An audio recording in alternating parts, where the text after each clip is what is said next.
One thing that always stands out to me when I'm talking with people who've been raised in the West is how few people understand that ideas come from somewhere and conversely lead somewhere.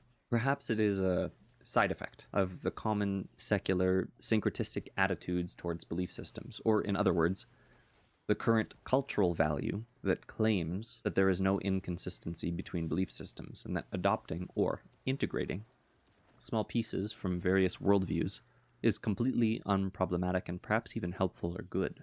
A closer examination of this worldview renders it moot rather quickly, but most people never critically examine their belief systems. At some point in the West, we began to convince ourselves that these syncretisms had no consequences, that importing ideas and people from the far corners of the earth en masse was actually a good thing. It has become quite clear in recent years that this failed experiment is on its last legs. And this is due to one simple fact. Ideas have an origin, and ideas have consequences. The idea that all cultures are equally moral comes from somewhere, and it leads somewhere. This is important to realize because the ideas that have allowed us to succeed as a people are intimately interwoven into our history. And failing to recognize and be grateful for those ideas in the last 70 years or so has led us all down a rather dark path. This is most clearly the case in the United States of America. At its founding, the U.S. was a nation of Protestant Christian peoples, organized according to Christian ideas and law based on those ideas, and living in harmony as such. Whether or not you want to call it a Christian nation or not is irrelevant, the facts remain. Nearly everyone participating in this new American experiment fit those qualifications. Some of the founders were deists, sure, but even they were thoroughly immersed in the Christian worldview. The ideas that led to the American founding were almost universally Christian ideas. They came from somewhere, and they were pointed towards something. Jesus Christ. This is significant because in recent years, we have divorced these ideas from their only logical source. Simply put, many of the ideas that you, listening to this video, have always understood to be true and good only exist because of Jesus Christ. This remains true even if you do not believe it.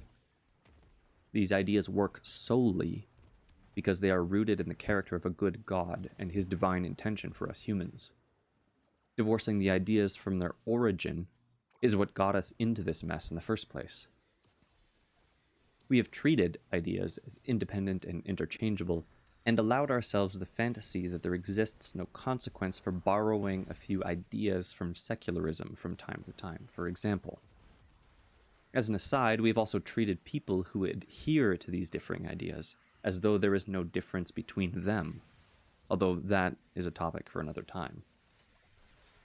This brings up an interesting point, however. Can we profit from adopting good ideas whose origin we are in contention with? In other words, can one benefit from the prosperity afforded to a nation that teaches and uplifts good ideas while also rejecting the God from whom those ideas flow forth? Yes and no. There's a very strong case to be made that you cannot have your cake and eat it too. Some may argue that a nation under God is nothing if its individual citizenry are not followers of Christ. I agree and disagree. I think a nation that aligns itself with goodness and truth as a collective will be better off than a nation which doesn't, simply because goodness and truth naturally lead to prosperity in the long run. That being said, true Christianity is better than cultural Christianity. But to be fair, cultural Christianity is far better than whatever garbage we have now. At least it would be somewhat logically consistent. As it stands, many people greatly value certain Christian ideas, while simultaneously valuing ideas that are nothing less than satanic. Abortion would be a good example of this. Folks who are in favor of abortion generally hold the idea that all people are valuable and of worth. They simply have convinced themselves that those in utero are not yet people.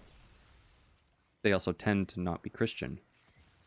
This is interesting because the idea that all people are valuable and of worth is a Christian idea. It came from somewhere, and it is pointed towards something.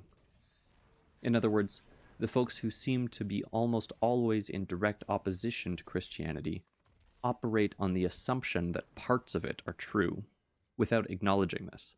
But they do this while simultaneously rejecting other Christian ideas, such as the value of human life beginning at conception. So why does any of this really matter?